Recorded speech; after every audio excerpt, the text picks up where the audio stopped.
name is Bowers. Well, we have a few minutes while we wait for the guide. Try to cover a few items like you might be wondering, like what if I have to go to the restroom? We make provisions for that. Halfway through the tour, we stop at the south end of the battlefield. We have a restroom, a public restroom down there. It's a 1933 era stone building. When I pull in, you'll probably think, no way, Nelson, I ain't going in there. But trust me, it's been remodeled quite a few times over the years. The Park Service has quite a few of your tax dollars invested down there. It was what it was. It was the very first visitor center. And then the second one was up here on Tawny Town Road. Have any of you heard of the Gettingsburg Foundation.org? Yeah. Okay, if it wasn't for them, we would still be up here in Tawny Town Road. They applied for a federal grant to build what you see up here. $110 million was the estimated cost. And the federal government said, no way. We're trying to get out of the monument business. You got too many monuments there. So they suggested they try private donations, and everybody kind of chuckled. And so they took all their charitable organizations, put them in one basket, and called it the Gettingsburg Foundation. If you want more information on that, they got an excellent website. If you're going to be around a few days, I'd recommend you check that out, because they got a tab on their schedule of events. They got a lot of educational seminars being put on, stuff like that. Sometimes on the weekend they even have like fife and drum bands right up here on the patio or whatnot. So as far as the Park Service, what they, the land they own, I heard like 6,000 acres. But right here, they own the land that the building sits on. Once the foundation has the building has it running for 15 years, then it all becomes part of the Park Service. So, and as far as your guides, there's 155 of them that work out of here, and once they get their license and they are considered independent contractors, they work for you.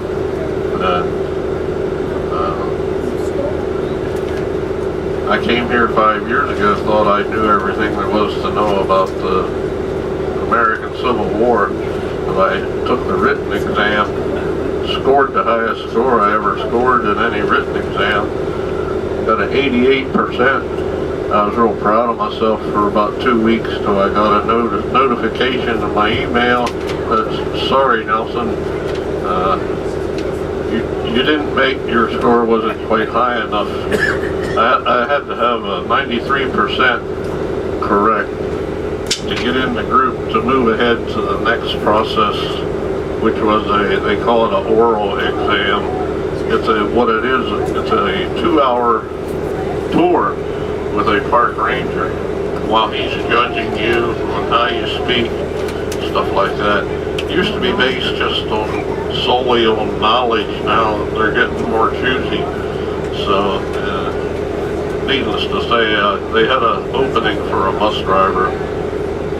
I'm a happy bus driver. I get to listen to all 155 of them.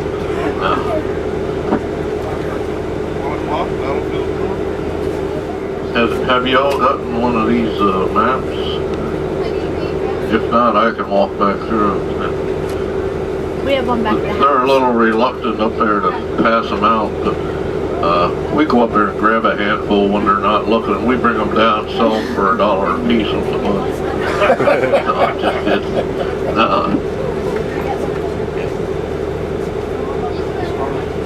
That's funny. You girls want one to look at? Raise your hand. We can share one. Thank you. More people that know where we're at, the better off we are. That's how I think it is. Here, we'll share one. Acceptable and very much appreciated if you so desire. So enjoy your tour. If the temperature gets too cold back here, let me know. Because I don't have a temperature gauge like most of the more newer buses. It looks like your home thermostat. I usually wait till the ice starts forming around the windows, and I know it's too cold usually. So I'll go see if I can round up the guy. How are you? My name is Dave Hamaker. I'll be your guide here. You've all been here before, anybody? Some have? Yes, me? See both? Okay. Alrighty. We have both sides here, Northerners, Yankees, Northern States. Southerners, Confederates, Rebels. All good stuff, okay. All welcome, all good. We're Yankees. Where you got from? Mid-state Pennsylvania.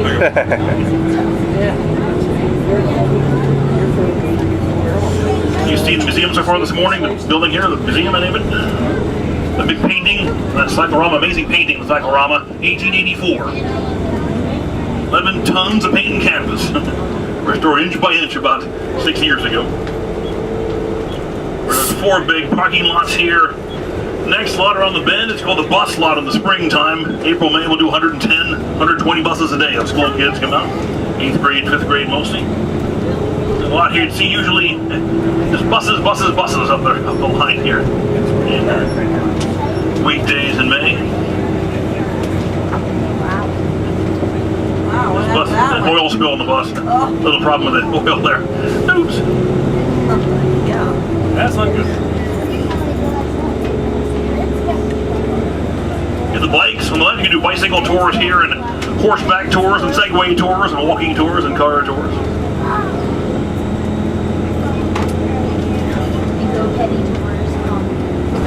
But you're on by far the bloodiest battlefield of the American Civil War. It's about midpoint of the war. Battles July 1st, 2nd, 3rd of 1863.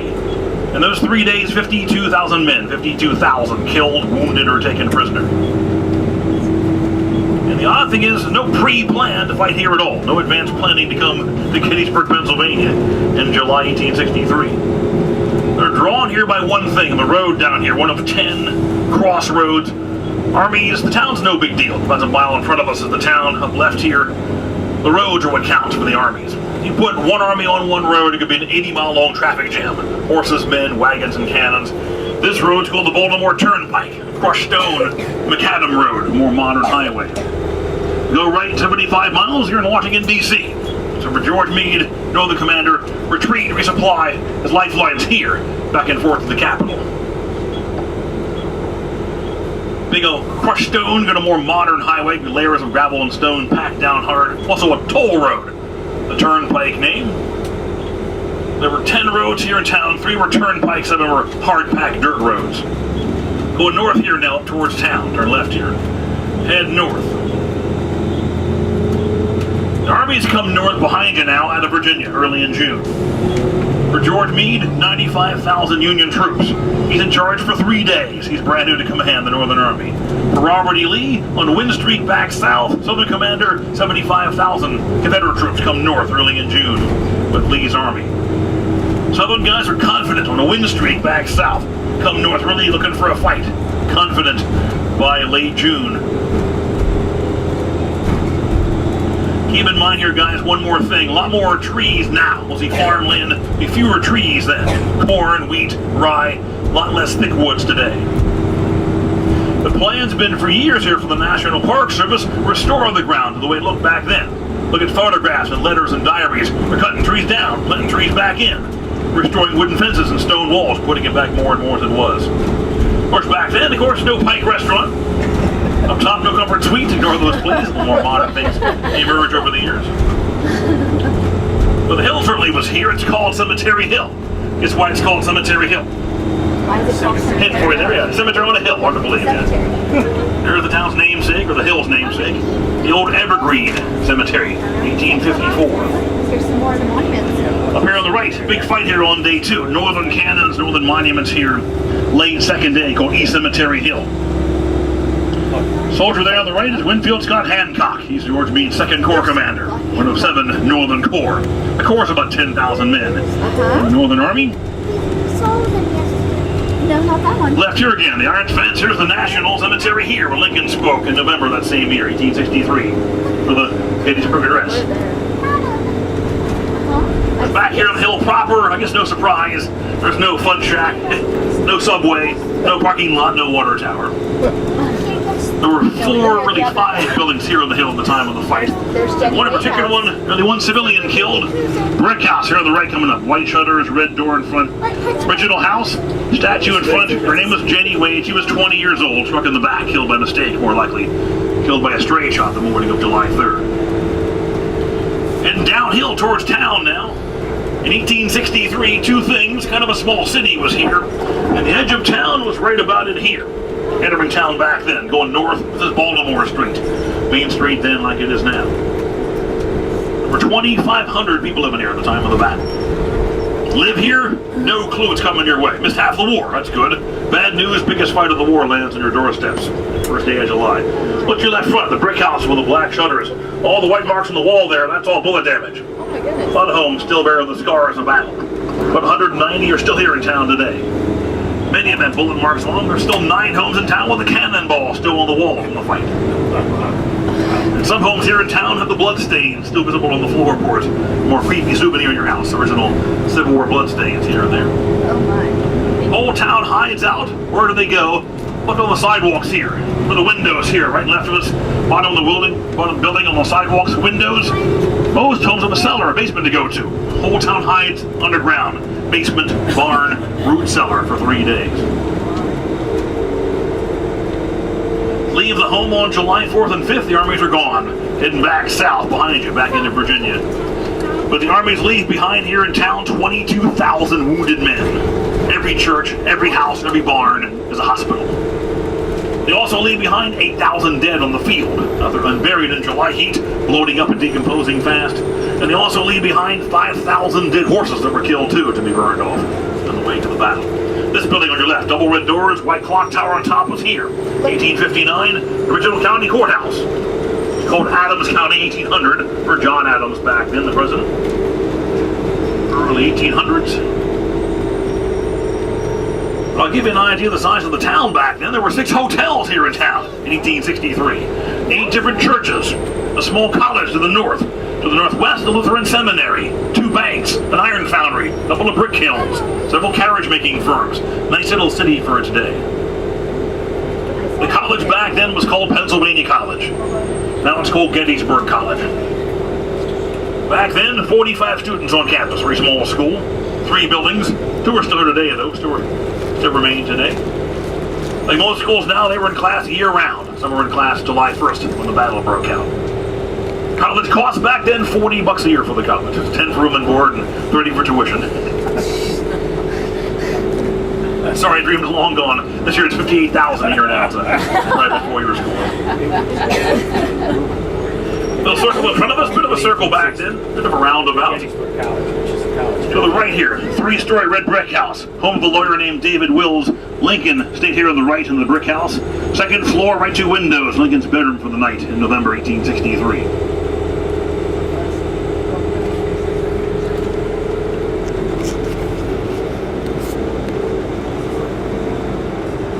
Mention the 10 roads, here's 4 right here. Baltimore Turnpike, Carlisle Road, Chambersburg Pike, York Road. 4 of the 10 meet right here now.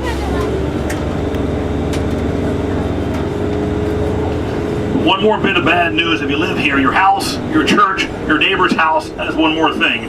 By the front door or the side window, a growing pile of arms and legs and feet and hands, left for days with the surgeons.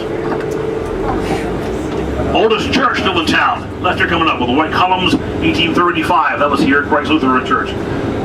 The red flag, hospital flag. There's no Red Cross back then. Hadn't been formed yet. To avoid being fired upon, either a big yellow flag or a big red flag would mark it off as a hospital. Heading now out northwest of town to the first day's fight. End of the first day, though, Northern soldiers lose, fall back behind you, back towards Cemetery Hill, that ground just south of town. But it takes General Lee's men 3 weeks to march out of Virginia through Maryland into Pennsylvania. By late June, Confederate troops in the area looking for supplies. Bacon and salt and flour and horses and grain. To do that, break them up. Some go east, some go north, some go west. 30 and 40 miles away, gathering supplies. It'll too spread out now. Late June up here in enemy territory. Here in Pennsylvania.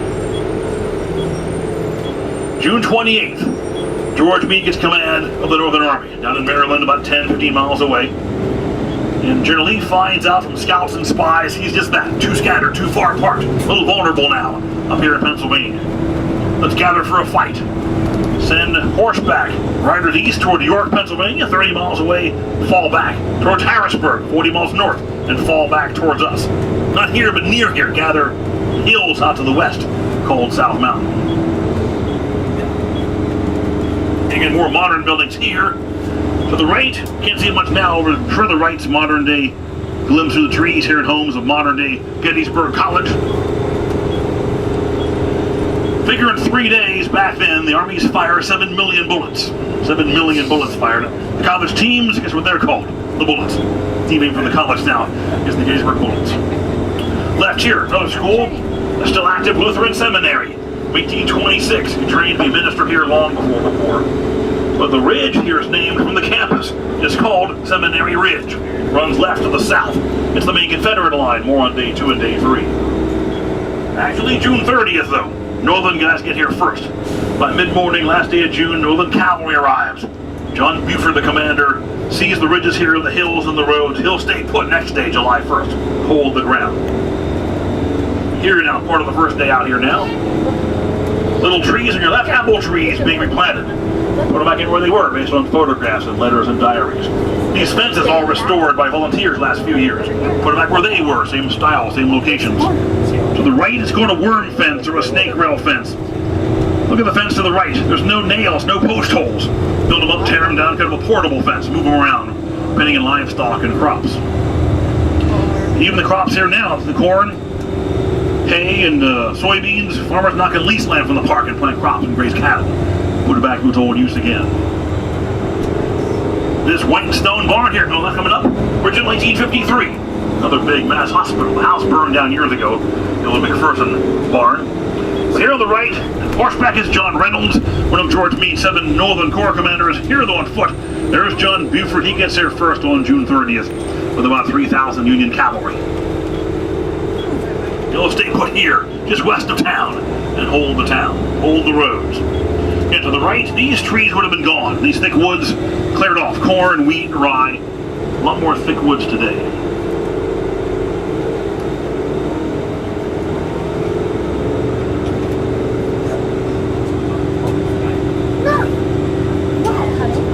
Oh, the other person.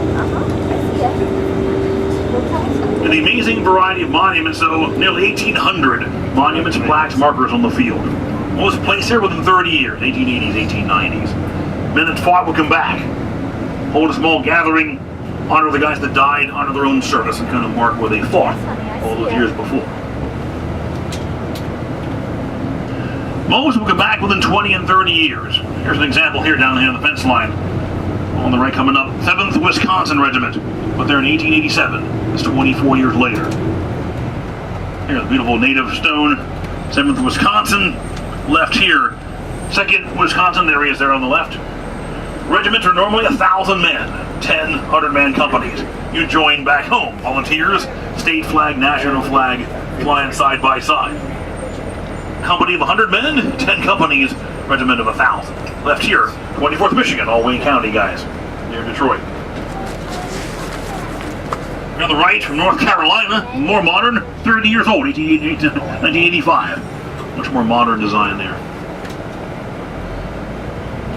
When you begin the war with 1,000 men, now the war is 2 years old, the biggest killer of the war is disease, by far. Dysentery, pneumonia, smallpox, malaria, typhoid fever. But in 2 years, you may have fought 3, 4, 5, 10 battles as well. Regiments began the war with 1,000 men. Average here, 325 are left. 2/3 already gone, dead, wounded, taken prisoner, or dead from disease. In the corn here, farmers lease out land out from the park and plant crops. We're back to its old use again, the old 18th century appearance.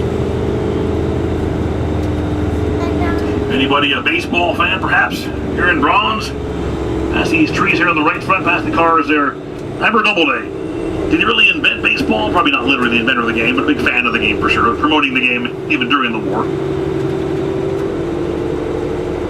So there's three kind of ridges northern guys defend the line day one. As we turn to the right, the middle building there with the green roof cupola, all the windows, that's the one there in the fight, 1832, the main dormitory back then for the seminary students. There's Seminary Ridge. This is called McPherson's Ridge for the barn here we saw. That white and stone barn.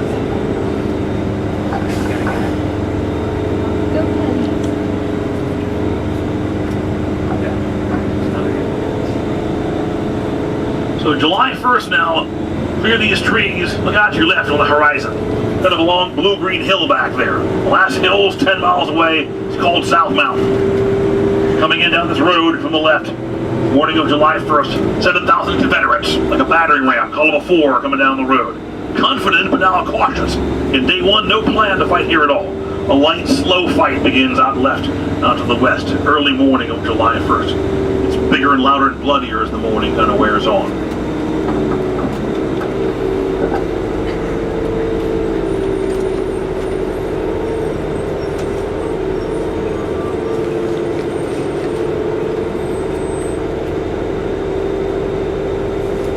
White and stone barn there on the left would have been another hospital.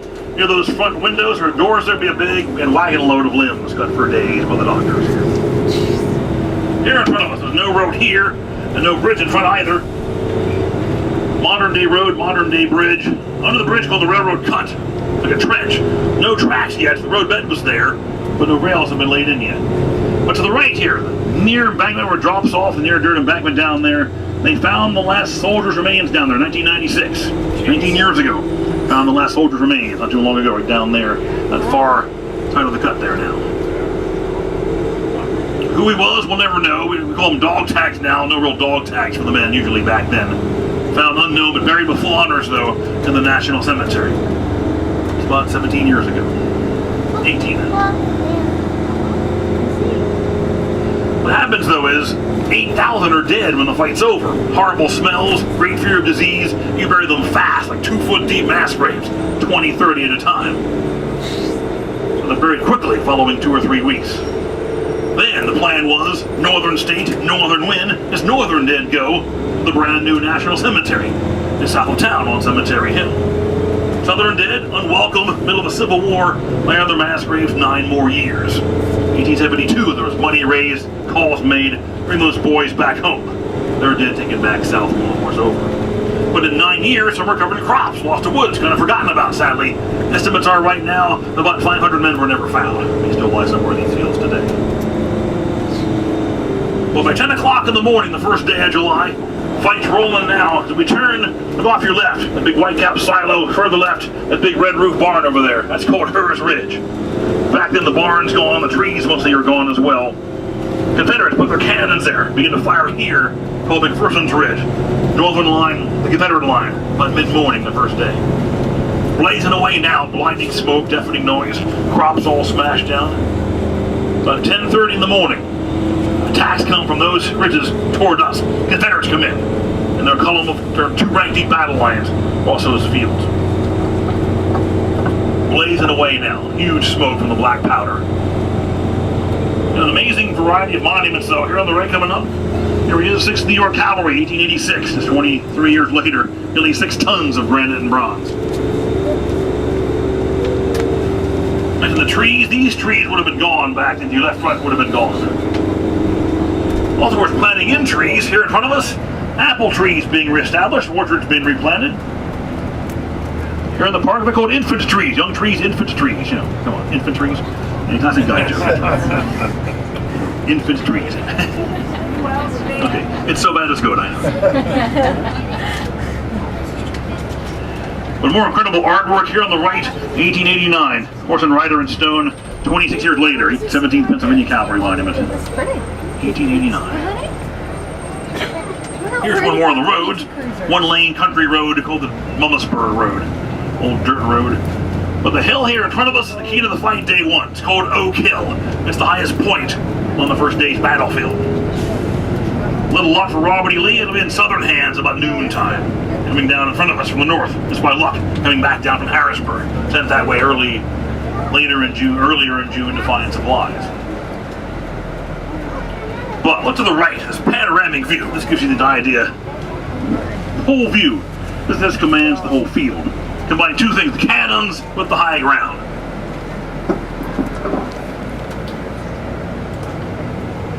Let's get a better view, guys. Walk here to the cannons with me, walk to the guns here. Meet you by the cannons there. Look at the high ground, the cannons here on the high fight here, the first day here.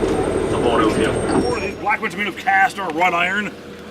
More bullet shaped, like mortar bottle the size. A mortar bottle about that's big for a 10-pound solid shot, 3-inch diameter, 10-inch long bullet shaped projectile.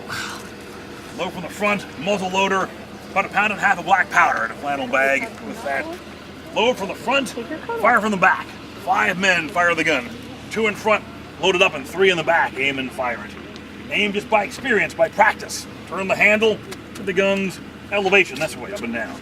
Left and right, the rings back here on the trail. Back ring would lift up through these rings, big long wooden pole, put a trail spike out the back. 5-foot long wooden pole. All the weight's there, very top heavy. Oh, excuse me guys, one second here, pardon me. Wooden pole through the rings, simple plan. Grab the pole, pick it up, and pivot on the wheel. Swing right and swing left, easy to do. Left and right, up and down here. Low from the front, you fire the gun from the hole, not here now of course, it'll be a vent, right above there. Onto the hole is that powder bag. First step, this guy's called a vent pick, or a priming wire. Oops, that's different. Come on. Through the hole, plan was into the bag and punch a hole down there in the bag to expose the gunpowder. That's done. Your trigger back then is not a match or a torch. Small copper tube, called a friction primer. Let's see if we can find him. Bless you. Say thank you. Alrighty. This little guy is not much to it really. Copper tube filled with gunpowder. That's your primer right here. You put that into the vent inside the tube like that. Would mean now inside the barrel, powder bag, primer kind of side by side, gunpowder touching gunpowder. Pull the pin, spark would set it off. Pull the pin, a lanyard, 10-foot long rope.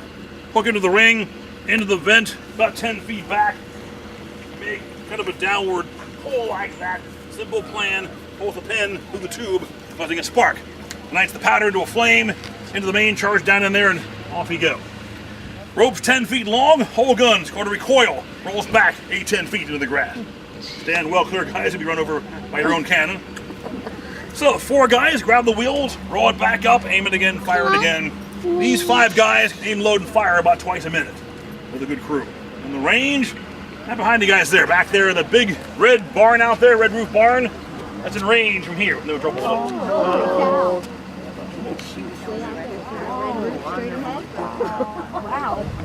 Wow. Not too bad for their day. But your fire course, this is again, bullet shape, solid shot, 10 pounds of iron. Blinding smoke, and you see the barn in a thick fight, blinding like a fog. But a clear day and a good crew, you could throw a ball into a barn door at that range if you had to. On one of the doors of the barn.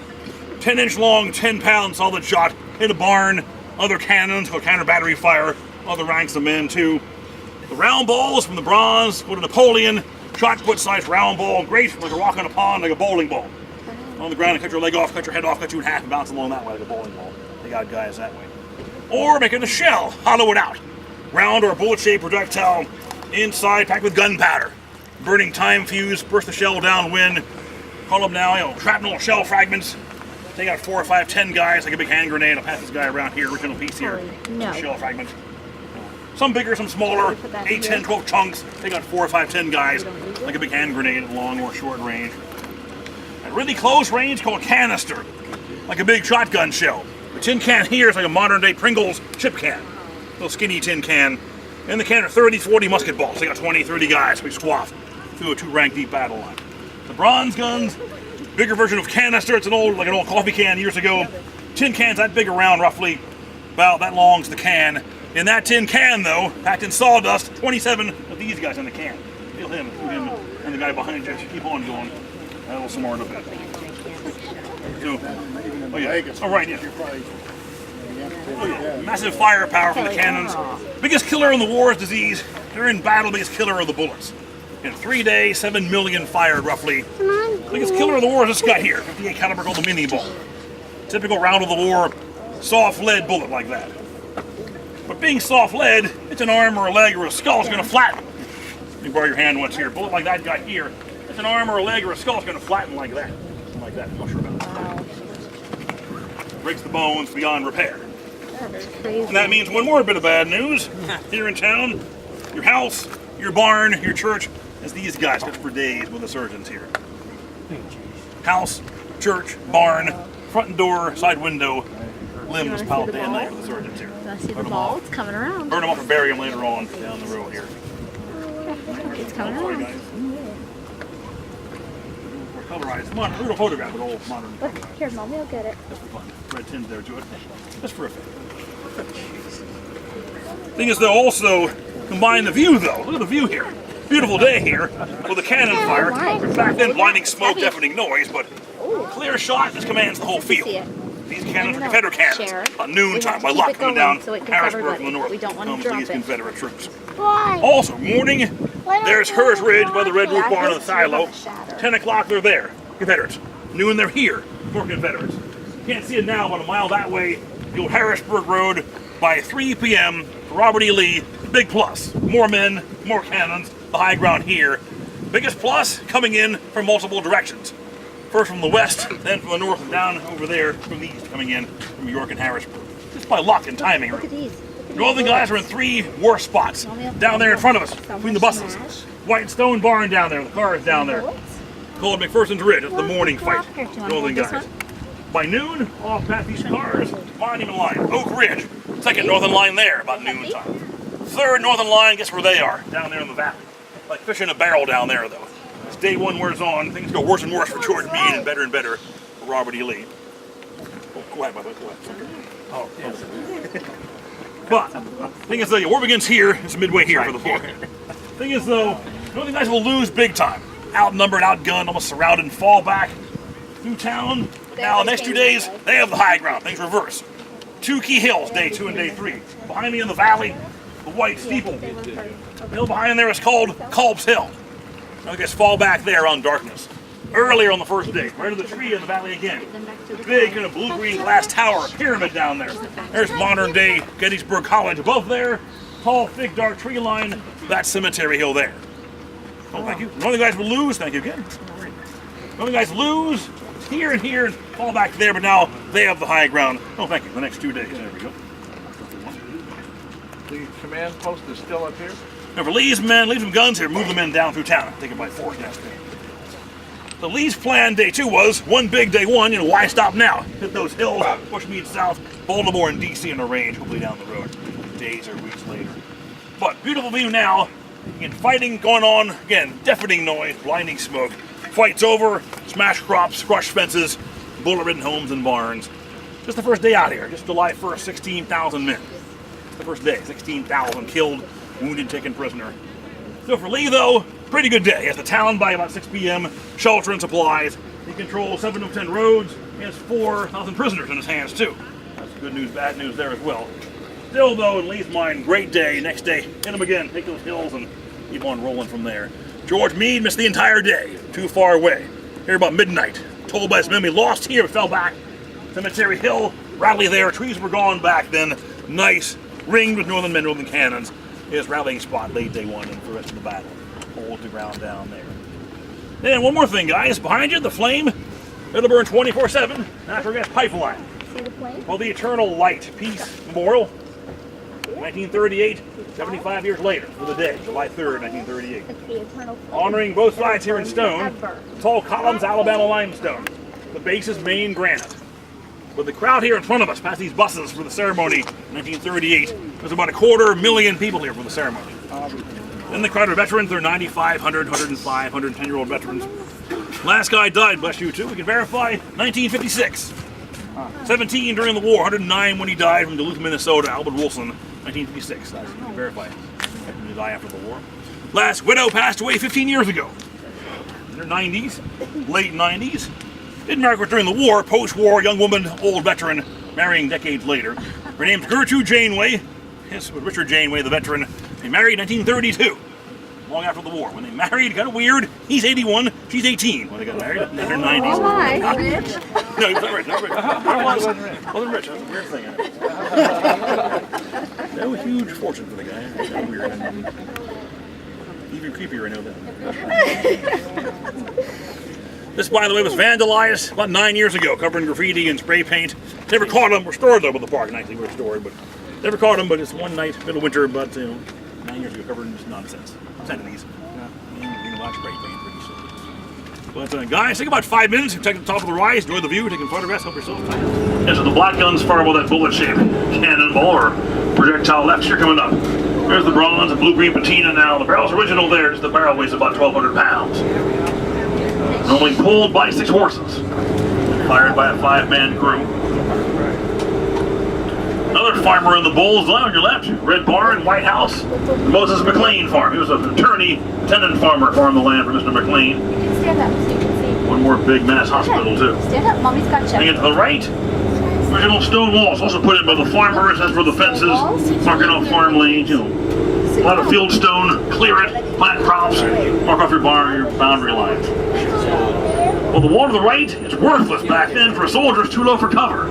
If they have time, add to it. Dirt, rocks, tree limbs, fence rails, a couple feet high, put an earthwork for a breastwork. Left there again to the valley, though, you really are fishing a barrel down there. It's really in 3 northern lines. On your left, here in front of us, and out to the right front by the big white stone barn. 3 northern lines, 2 west and 1 north of town. Outnumbered, outgunned, they retreat back that way through town. This tower is 1895. This is the park, 1895, National Military Park by Congress. Perfect. Oh, what are you going to do?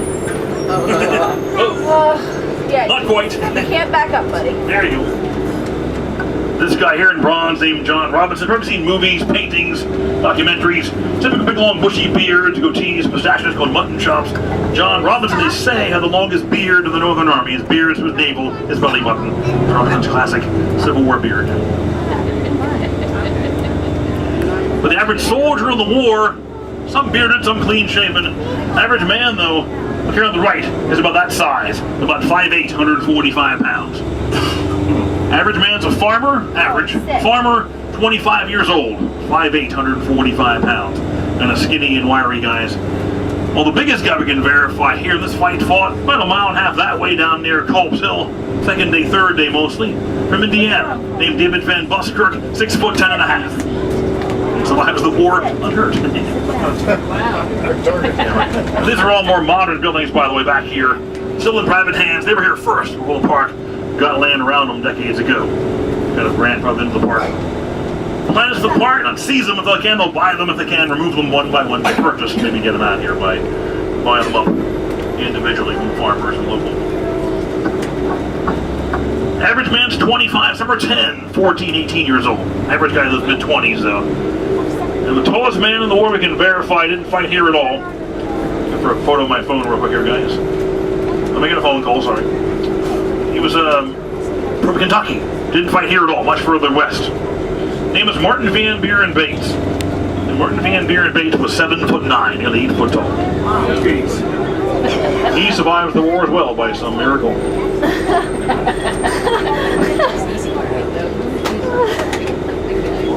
Martin Van Buren Bates, there he is there, 7'9". Look at this guy. Look at this guy. Total 8 foot tall, 7'9", soldier in the war. There's plenty of bullets out there right now, shrapnel and cannonballs out there right now, I think. Yeah. 2 real contacts around the world. You figure in 3 days, 7 million bullets fired, 60,000 cannonballs, that alone 600 tons of metal. There's still tons out there somewhere. But now, of course, you can't look anymore. It's illegal now to look on parkland. It's illegal to relic on the parkland. But private property, you can look where they ask permission from the owner. You can ask their permission. On private farms, that's okay. You ask the owner, it's okay. This ridge, you can hear Seminary Ridge, General Lee's headquarters. You missed most of the first day. Left here, the stone house with the cannons being worked on now and restored. That's Lee's headquarters. From a woman named Mary Thompson. He'll make his plans from there. George Meade missed the entire day. Too far away. Here about midnight, told by his men we lost, but fell back through town to our own high ground. But end of the first day's fighting, here is the campus of the seminary. Here is Seminary Ridge. Northern troops tried and failed to make a last stand here late on day 1. Outnumbered, outgunned, outmaneuvered, they fall back and retreat. So a great win for Robert E. Lee and the Confederate Army. A disaster for George Meade and the Northern Army. Give me the paper now. Left there in bronze, namesake. There's Martin Luther on the chair. Look, you're missing It it. was Halloween last fall. He was LeBron James last fall. Halloween costume, Cleveland jersey, red headband. He was LeBron for a few days in October. Annual Halloween costume for Martin Luther there. Left here, this building, yellow trim, the brick was here, 1832. That's the main dormitory. It was back then the main dormitory and classroom building. Of course, one more big mass hospital as well. These are all more post-war buildings here. One more original, of course, no garage. Left here, the home of the president of the seminary, Reverend Samuel Simon Schmucker. Reverend Schmucker was his name. Reverend, yes, Samuel Simon Schmucker was his name. Yes. Poor guy. Not the Jelly Guys, whole different Schmucker family. Reverend Schmucker, that's right. So day 2 before dawn, you're already Lee. Here's the thought. One so big the first day, why stop now? But where to attack? When to attack? How to attack? Are Lee's concerns. So before dawn, Lee sends scouts to the south in front of us. Look around down here, scout the northern line. If there is one, find a weak spot, hit it. Let's win this battle once and for all. George Meade's first thought was to attack, take back the town. He'll change his mind, he'll play king of the hill, hold the high ground of the south. And Lee's guys come to him. This road to the right, Lee retreats on July 4th. Down this road, the Hagerstown Road, back southwest, through Maryland, back into Virginia. Regroup, resupply, and they'll try again some other day. July 4th begins to rain. Heavy rain for a few days on July 4th and 5th. You're wearing a wool uniform, now it's a wet wool uniform now on the retreat back south. Wool, by the way, sounds so dumb in July, but it's more durable than cotton or homespun. My little shoulder bag called a haversack, knapsack, rifle, canteen, bayonet, cartridge box, about 45 pounds on your back. Plus the wool and the heat of a July day and a long march. Some guys miss day 1 entirely. Too far away to get here in time.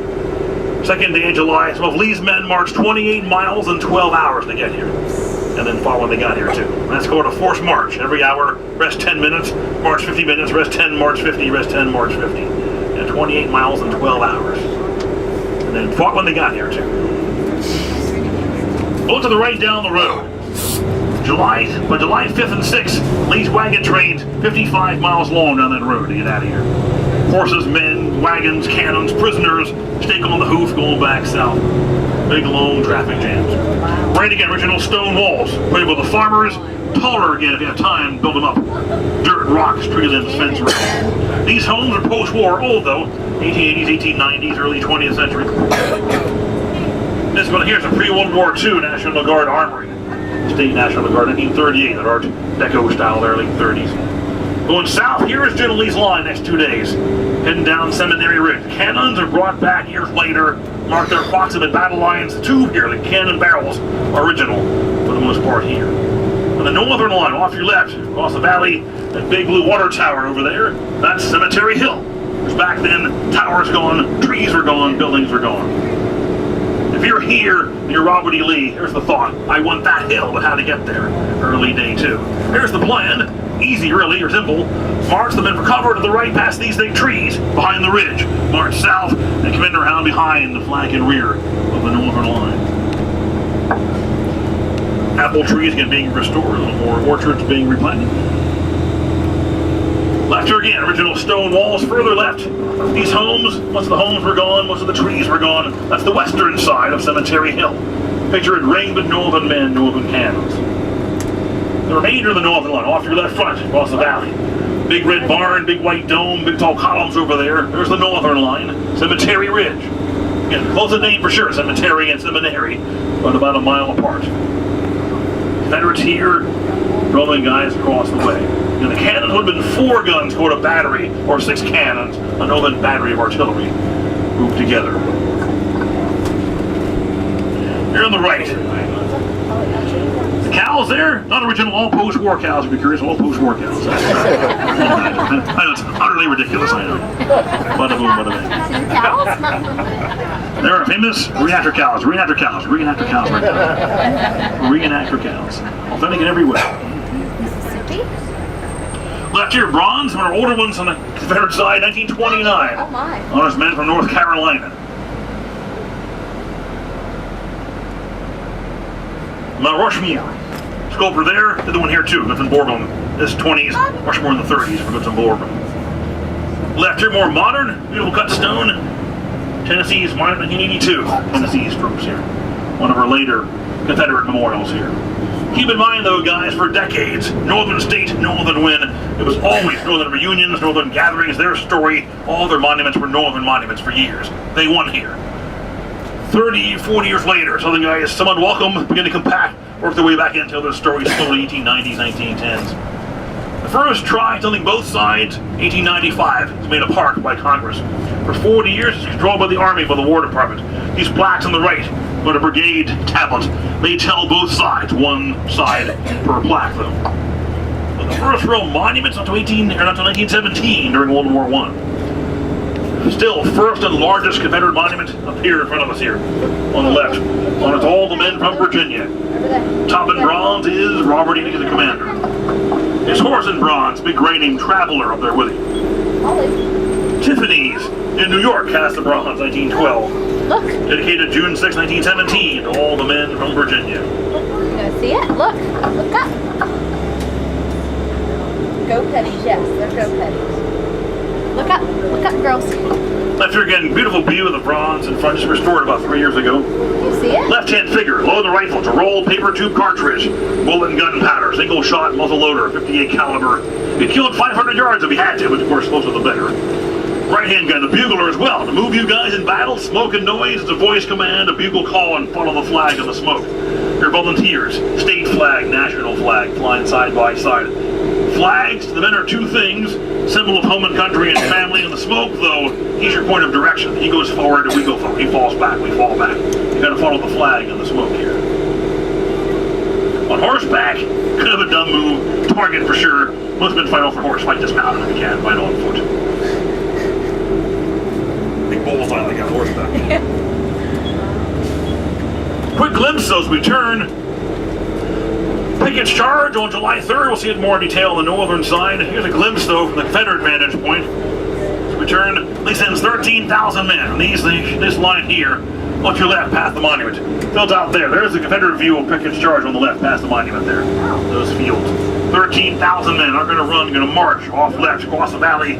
Those big tall trees, line of cars, big monument, in the middle of the northern line the third day. The line ran a mile in front of us, half a mile south, behind you, half a mile north, mile-wide line. We charged that valley we just saw. Third day of July. Some would cross the entire way, might even hand-to-hand, quickly punch through the line. Overwhelmed, they're going to fall back here, the attack would fail. We're seeing more detail. A little glimpse there, preview of coming attractions for the third day. But now head south toward day two's big fight. It begins late, fairly late, about 4 p.m. Delays slowing General Lee's plans down, counter-marching and waiting for guys to arrive and backtracking on the roads. There's a modern road here, by the way, not here at all. To the right here, we've got Florida, small monument there, 1960s, Centennial era. Here in the fight, 29 states have men here, out of 35. One's brand new, West Virginia, 2 weeks old, West Virginia, June 20th, 1863. 35th state is 2 weeks old in the battle. Here, though, 18 states have been here. On the northern side, all 11 states have been here. On the Confederate side, 29 states total. You join back home, friends, brothers, good buddies, neighbors, your company of 100 men. Go by train or on foot to national capital, big state capital more likely, Harrisburg or Albany or Charleston somewhere, big city somewhere north or south. Train for a few weeks, if you're lucky, a month or two. Then by train or on foot, national capital, Richmond, Virginia, or Washington, D.C., then you're on foot. Rest of the way from there. Down here in charge of General Lee's second in command, General Lee and James Longstreet here on the right. The fence here on the right, look right in the trees here. Horse and rider in bronze, there's Longstreet there. Put there in 1998. One of our later monuments here. He is Lee's number 2 guy, Lee's second in command. His men missed the entire first day. Come in from the right, from the west, overnight. His guys had marched, or will march back then, 28 miles in the 12 hours to get here. Wool uniform, 45 pack on there, 25-pound pack. You're 5'8", 145 pounds. That's a long march in a little suit. One more big hill, though, on day 2 now, coming up here. Across the valley down here in the background there. Big, tall, wooded hill back there. Look at these trees once. Down there's Big Round Top. Worthless then, too many trees like it is now. To its left, barely visible, is Little Round Top, the more important prize. mention the flags as well. After coming up. Flag bearers fallen to Bunny, defend that flag at all costs. Right about the tears is in their flag. It's a disgrace to the men to lose their state, their national, or their battle flags.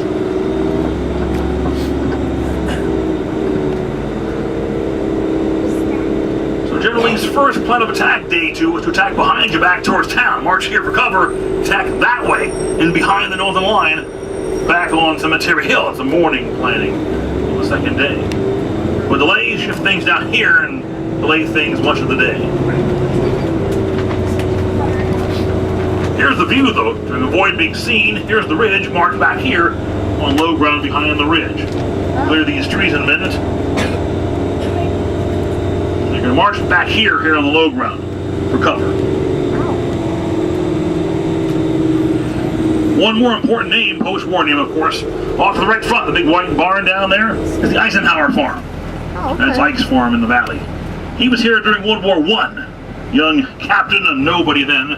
Army officer, captain, good guy, but no famous guy, no general, no president then. Army camp nearby called Camp Colt in the First World War. Ike loved the area, loved the history here. After World War II, he and me bought the farm down there and retired there in 1961. It's a summer White House and retirement home for the Eisenhower family. Just passed by Georgia, here South Carolina, again more centennial era, 1960s. Their story is told, but much later on for the Confederates. Here's a band from South Carolina, but there in 1965.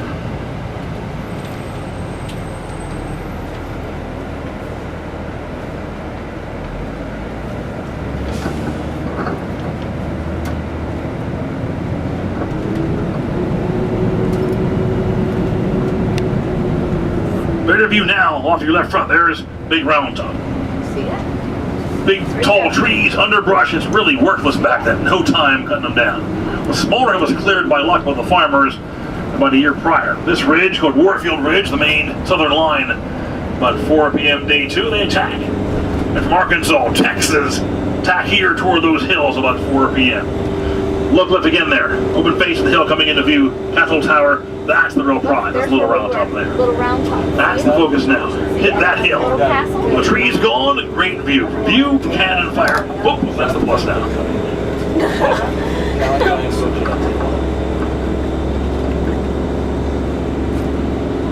There's more farms, the Snyder Farm, Bushman Farm, Slider Farm, all original farms here in the bullseye. Hospitals as well. And for the men, one more bit of bad news. Hot uniforms, long marching, lose a friend or a brother, an arm or a leg. Bad food and bad water as well. Stale pond water, lucky cool well water, spring water. Could be bloody puddled water, stale pond water. Food could be moldy bread, rancid meat. Could be, of course, nice fresh bacon or salt pork. It's supposed to be a pound of meat and a pound of bread per man per day. It means tons of supplies. Could be, of course, half rations. Or live off land, go to a farmer and get stuff from the farmers as well. And one more bit of bad news, where's the bathroom? Take a tree, take a field. Estimates are really in 4 days, all the men and animals here leave behind 6 million pounds of waste. Could we say poop and pee out there? Of course, estimates, no official turd counters. That'd be a crappy job to be the turd counter of the Army of the Potomac. Estimates only. We're pretty close though. For us though, we'll do picking a tree, we'll do a restroom stop here. Up the restroom stop. 1930s built. We don't have to pick a tree. This first right-hand door, ladies' room, far left side's the men's room. Well, if you like, one more thing for a photograph, walk down the sidewalk, great view there of the entire complex there of Eisenhower's farm. One photograph of Blake's farm there as well. Kind of a photo op and potty stop. It's all here-ish. Close enough. Raise your hand if you're not here. All your kids here, spouses, friends, everybody here? Double check quick. Yeah, it's a long walk back. That's right, yeah. 2 mile walk back, that's right, yeah. Walk back, yeah. Eventually. Next bus stop at 4 o'clock. Yeah, that's right, yeah. Breathe through it. And this road's one of the 10 that was here too, one-lane dirt road called the Emmitsburg Road. Behind you, about 10 miles south is Emmitsburg, Maryland. Coming up from the south, day 2 in the morning was George Meade's reinforcements. Particularly one corps, the 3rd Corps, under a general named General Daniel Sickles. The Northern Corps is about 10,000 men. And the right there's Big Round Top. To its left, in a moment to gap in the trees, better view the open face of Little Round Top. Yeah. The gap here now, look at the right there. The view there, open face of the hill. That's why it's so much more important than the bigger hills, covered in woods. We were there. Kind of worthless. We did yesterday, remember? Lee attacks about 4 p.m. from these trees going basically left to right toward those hills. That was not the original plan, not Lee's original plan. First plan early day to attack up the road towards town. Come in behind the northern line back up near town. Here, it's empty in the morning, no one's here in full strength, and I haven't arrived yet. Empty ground here in the morning. Up there was the focus on day 2. Lee to attack, mean to defend Cemetery Hill. Things slowly shift down here as day 2 wears on. So early morning over here, Lee's over here marching, Longstreet's Corps, Confederate counter-marching, backtracking, waiting for guys to arrive. In the meantime comes Dan Sickles' Northern Corps behind you, in from Maryland. Not quite 10,000 men. Getting here, Sickles saw a little plateau. Look at the view here. Nice field of fire for the cannons. Nice little, even a smaller rise, a plus. Top of the rise on the right, sign there says Peach Orchard, one of several dozen back then. Trees to the right kind of growing sideways, a little comical. Wasn't designed that way. They were planted about 6 years ago. When they're small, they weren't cut and tied down properly by the park. Wind and sun caught them for years. They're growing sideways now. Little bendy, little Dr. Seuss peach trees here. Oops. Oh well. If people died here. Easier to pick, I guess. I don't know. Thing is, the trees are no big deal then. The plateau, again, look at the view here. Nice little rising ground here. Dan Sickles' men come in from the right again, from the south. 10,000 men, the Northern 3rd Corps. They're placed by George Meade down here in front of us, past these thick trees on much lower ground, the lower end of the northern line on Cemetery Ridge. You've heard the phrase, the fishhook battle line, like my hand here. The eyes past these trees, Little Round Top. The shank runs over the white dome up there in the background there, the last trees back there. That's the long shank running north, Cemetery Ridge. The turn up near town is Cemetery Hill, and the barb near town is called Culp's Hill. The whole line's about 3.5 miles long for George Meade back here, day 2 and day 3. George Meade put Sickles' 3rd Corps down here at the lower part of the fishhook line, lower end of the shank. They guard the lower end of the line. But in getting here, Sickles saw one thing that really concerns him. Look behind you at the back of the bus. The rising ground behind you blocks the view further west. Even worse down here on much lower ground, so you have 10,000 Northern men down here on very low ground. Dan Sickles thought to himself, bad ground, better ground's out there, the high ground. In theory, a good idea. In practice, a disaster. On his own, didn't even tell George Meade. Dan Sickles moves his 10,000 men Northern 3rd Corps from down there, out behind you, to the orchard, to the peach orchard. The line's going to form like my hands, a big flat inverted L or a V, with a point back there in the peach trees. Half runs left, back north, half runs past these woods and fields, off to the round tops. About 4 o'clock, delay's over, Lee attacks with his men about a mile away from the right rear behind you, left rear and left, 4, 5, 6, 7 o'clock. They'll smash that northern forward line. For Dan Sickles, a bad day too. He'll lose half his right leg to a cannonball and about 5,000 of his 10,000 men. Here on the right, this field, one of the hundreds, which becomes the famous the Bloody Wheat Field. On the far right side, it would change hands 6 different times in about a 3-hour battle. Just the view here, woods to the left, woods to the right, woods behind you in the field. Just this view, in about 3 hours, 5,000 men here, killed, wounded, or taken prisoner. Far side over there, carpet of dead so thick he'd walk end to end over the backs of the men. He'd chosen to do so. Worst thing back there, fences torn down by the fighting. Animals escaped off the farms. Overnight back there, they found hogs back there feeding on the dead and wounded men. End of the second day. But the prize now, there it is. The right front, that's Little Round Top. Like back then, half wooded, half opened up. Turn here. Look now to your left front. The hill's up for grabs, unoccupied, undefended till noon on day 2. Here below us, no road, no bridge. Under the bridge called Plum Run, renamed Bloody Run. Kind of a theme there, bloody this, bloody that. Well earned though. Valley of Death here, another cute, warm, fuzzy name. Around the valley called Devil's Den and the Slaughter Pen.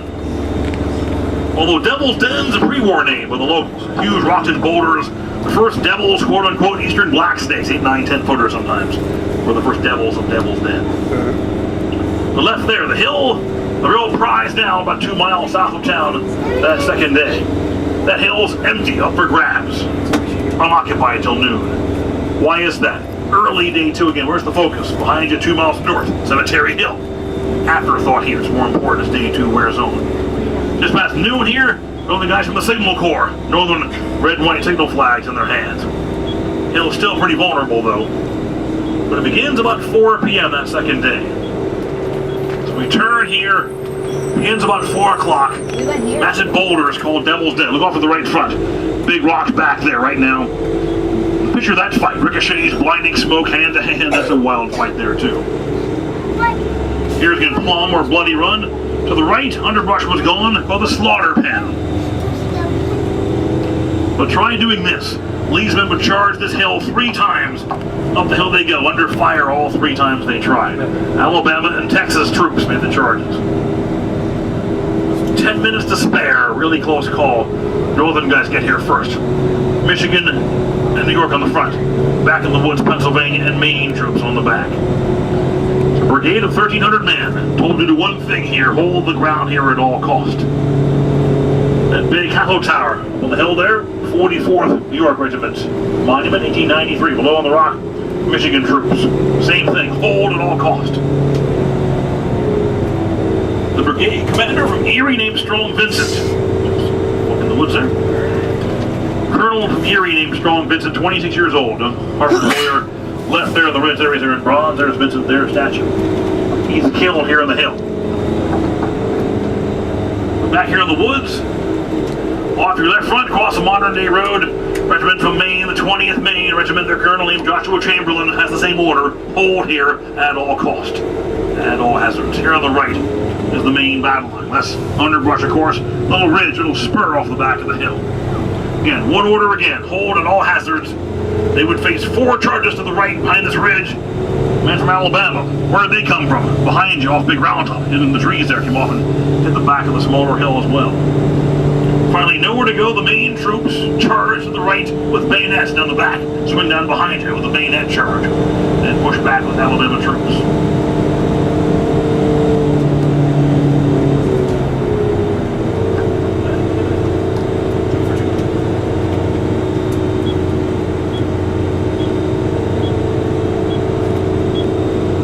Off here again, guys, for scenery alone, the best view in town. Spectacular panoramic view on top of the rise here. Take the right-hand fork of the path here on the left, top of the rise. For scenery alone, great spot. For battle low on these key spots here on the hill. With 10 minutes to spare, this hill is going to be held by Northern troops. Here on Little Round Top. Behind you is the big hill. No, you put them in your bag. Cannons here were dragged by hand of a smaller logging trail. All gone now. They pulled 6 cannons, a ton apiece, up on the right of a smaller rail. Ropes and muscle power. And 10 minutes safe this hill for the northern side. Maine boys charge to the right. New Yorkers charge the front of the hill with their bayonets as well.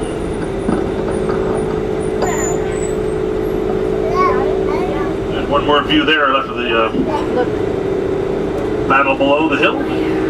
Valley of Death, that's right. The Valley of Death. Well-earned name for sure, though. Well-earned. Further out, Bloody Wheatfield, Bloody Run, Devil's Den, Slaughter Pen. Those adorable names, but well-earned for sure. Then it rolls north all afternoon long, 5, 6, 7, 8 o'clock at night. Ends a rare thing fighting at night. Wasn't planned. Began late up near town and carried on after dark for a time on Cemetery and over on Culp's Hill. Well, for both sides, reinforcements come in for George Pickett. For Trevor Lee, it's George Pickett. And Jeb Stewart's cavalry come in late on day 2. And here on the right, this is Meade's last reinforcements. John Sedgwick comes in with the 6th Corps about 5 p.m. day 2. Meade's biggest of 7 infantry corps, about 13,000 men. For them, good news, missed 2 or 3 days. For them, bad news, to get here they marched 52 miles in 28 hours to get here.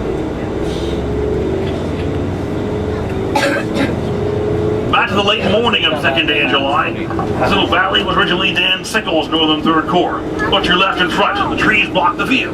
That's the concern Sickles has. What's beyond those trees he couldn't see out of his view coming his way was Sickles' concern. He'll move left to his front, out beyond the trees. In theory, a great idea. In practice, not a good move. He moves too far left, too far forward. Under attack by 4, pulling back here by 7 o'clock, down by nearly half of his men. The ground rising here, going into the heart of the Union line, up into Cemetery Ridge now. Northern line. Close calls here as well. More farmers in the bullseye as well. This farm up here past these little scrubby patch of trees here. Original farm of George Weichert in the bullseye again of day 2. Except for the white car, of course. By the way, original George Weichert farm. Of course, one more big mass hospital as well. Head north here now. Cannons would have been 6 guns again to a set. Northern battery, 6 guns, line along the ridge. Sickles' line moves out there, 1 p.m. A small white house and barn out there falls back here, collapsing by 7 o'clock, 7:30. Disorganized, scattered, the cannons will plug the gaps. Hold the line late day 2. Sends down infantry from Culp's Hill to reinforce the center line as well. Does George Meade. Here on the right, officers honored from New York State, 1925, the colonels and generals there.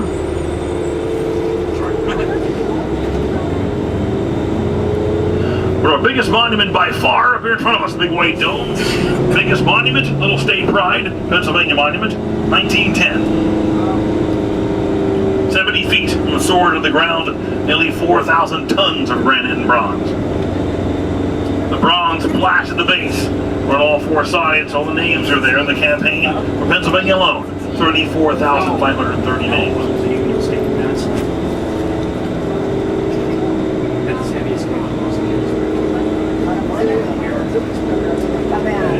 Right here in a beautiful view.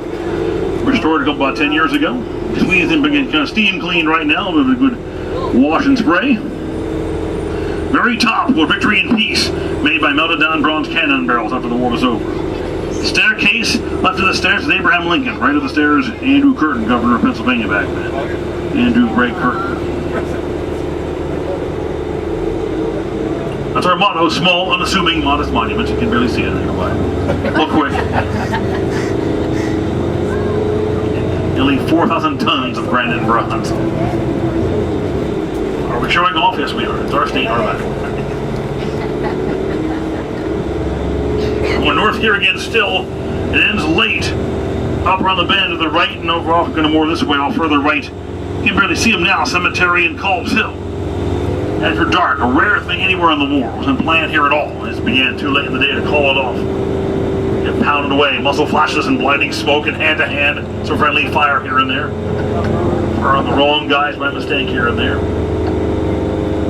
Third day begins again up here near the town, near the hills. Second day late, Lee's men took part of Culp's Hill. Third in the morning, Meade's men took it back again. A 7-hour battle to retake Culp's Hill. But by noon the third day, the entire northern line, the famous fishhook, is all back in northern hands. Here now is the middle of that fishhook line, like my hand, or about here, going north along the fishhook line. Here's the middle of Meade's line now. Look about a mile off your left, the long green tree line we saw before. There's Lee's Confederate line, Cemetery Ridge. Here's the northern view now of Pickett's charge. Coming right toward us are 13,000 Confederate troops. Left here, the fence, the copse of trees, the aiming point. Converge on one spot and smash right through here. That third day of July. Cannonade first. Over there, 140 guns, pound here, only 2 hours long. Soften up a line here. Left here again, the carts, called limbers, carry the cannonballs and the powder bags. Here on the right, a single box is called a limber. Behind there are 2 box carts called a caisson. Each pair is pulled by a 6-horse team. So really, one cannon's got 4 of these boxes, 16 men, and 12 horses for one cannon.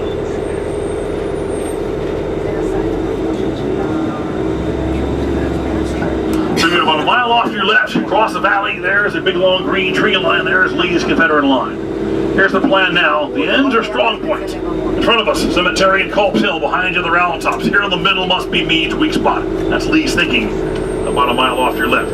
Massive cannonade, and then about 3 p.m. they'll launch 13,000 men out of those trees and be right towards us. Northern view of Pickett's charge. Smash through. Leave those trees about a mile wide sight line. Some 13,000 men. Called common time, regular marching pace. Halfway across, quick time. More rapid pace. 2/3 of the way, double quick, like a slow jog. And then one thing slows you to a halt down there on the road itself. Fences down there. Gettingsburg Road. A one-lane road on both sides, 5 rail high, deep set fences. Post and rail. Hit the fence and stop. No choice. Climb it, tear it apart. In doing so, you're a big long target. See the white van down there. Hit the road and stop and come to a halt to climb the fences. Now you're at point blank range of the cannoneers, big golf ball size, shotgun blasting out 20 guys at a time down there. Massive, like a shotgun show, called canister.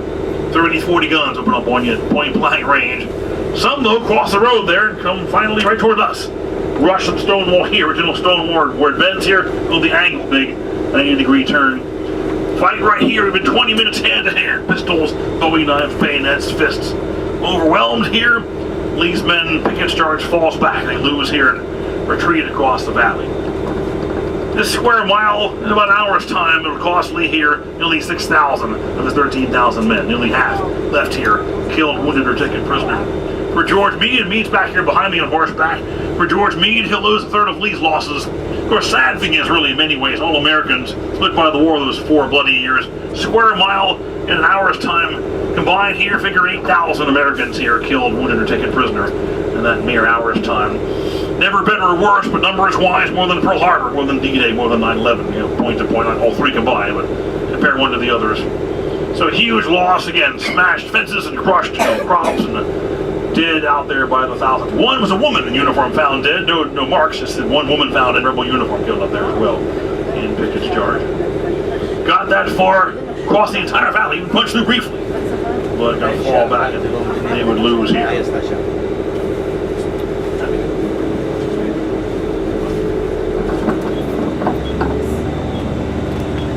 You meet here on the right, George Meade's horse was called Baldy. Neat story.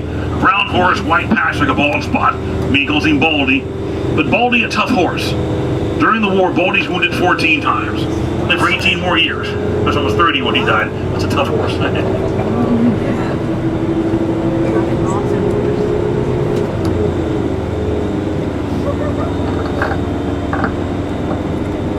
This farm here, white house and barn, 3 black men lived here. Brent Bryan lived here. He took off and came back when the fight was over.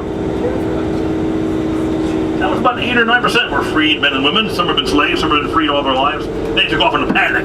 Then he came back when the fight was over. Don't blame them there. One more important colonel. In red down there, Colonel Sanders. Colonel Sanders.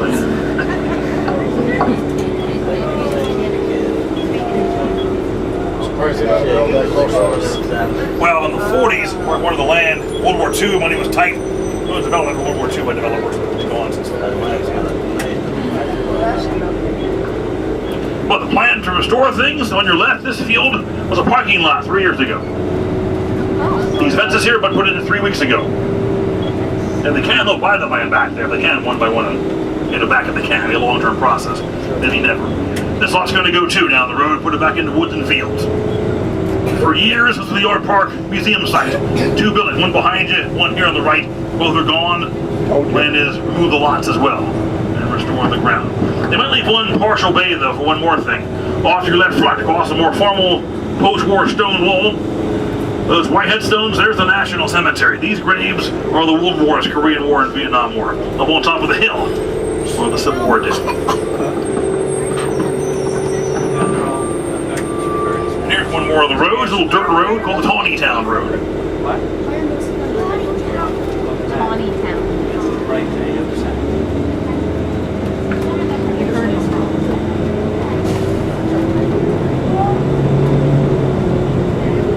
Well, what dooms Pickett's charge was the cannonade plan before it. Massive cannonade, softened them up. There's the ridge, there's Meade Baldy on the ridge. Lee's gunners in the smoke couldn't aim properly. They're firing too long. Cannonballs land back here time and again, overshooting the ridge in thick smoke. Here on the right, house and barn, there's Meade's headquarters. Look at the house there on the right, that small house. Before the war, 8 people lived back there in that house. 6 kids was mom and dad. Let's packing them in there. That small little house. Picket church ends up here on the ridge. They fall back out of our view. They retreat. One more, really 2. One's kind of small. One's medium-sized cavalry battles. One's down by a big round top. Go South Cavalry, Farnsworth's charge, and Northern Cavalry Brigade got easily pushed back by infantry from Georgia and Alabama down by a big round top. But a bigger cavalry fight east of town, in front of us 3 miles away. General Stuart had arrived late. Stuart's Lee's cavalry chief on a raid by enemy lines. There by midday, day 2. They're going to fight against David Gregg's Northern Horsemen. Under David Gregg's command, a brand new brigadier general. He's 23 years old, George Armstrong Custer, fought under Gregg's command against Stuart out there in the Lee's cavalry field. Part of the park holdings now.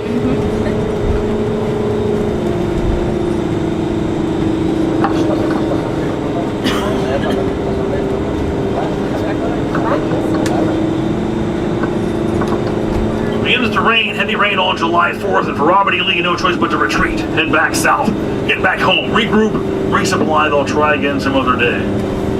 Lee pursues right away. Northern Horsemen on Lee's heels same night, July 4th. Infantry follows on July 5th. A good, vigorous pursuit. Next 10 days, a running fight every day, fighting on river fords, mountain passes, small towns. Next 10 days cost Lee 5,000 more men on the retreat pursuit into Virginia.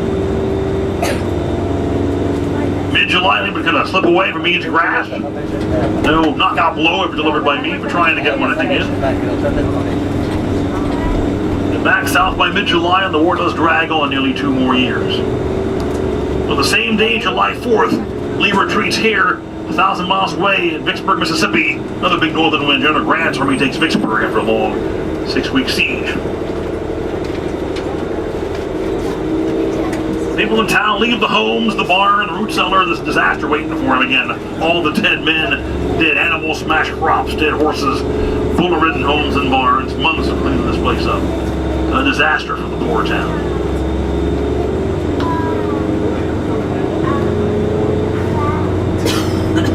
Long trail of sand.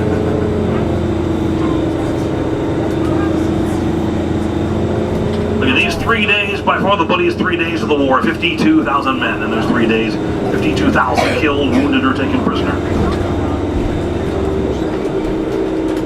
In the 4-year war, numbers now suggest 700,000 dead. There was 2 or 3 from disease, 2 or 3 of those from disease, but figuring a million more wounded and taken prisoner combined. That's 1.7 million casualties in the Civil War.